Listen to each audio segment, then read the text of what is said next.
సగం వీధి కలిపి పండగను ఏర్పాటు చేసుకుంటున్నారు. ఇక్కడ పెరిగిపోయినాయి. అప్పుడు అనిపించింది 2 ఉంటే బాగుండు కదా అనిపించింది.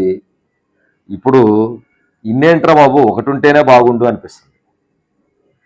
1 ఉంటే ముద్దు, ఇన్ని ఉంటే వద్దు అనే పరిస్థితి ఈ రోజున పల్లెటూరులో జరుగుతూ ఉంది.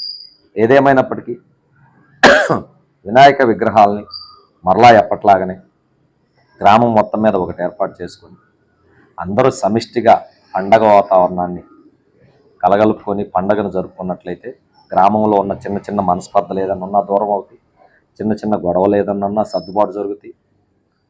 దేవుడి మీద భక్తితో మనం కార్యక్రమాలు నిర్వహించుకునే అవకాశం ఉంటుంది. ఆ దిశగా అడుగులు ముందుకేయాలని చెప్పేసి నేను రిక్వెస్ట్ చేస్తున్నాను. గతంలో 1 ఉన్నప్పుడు 2 ఉంటే బాగుండని నాకు కూడా అనిపించింది. కానీ ఇప్పుడు ఇన్నొద్దురా బాబు 1 ఉంటే చాలురా అని అనిపిస్తుంది.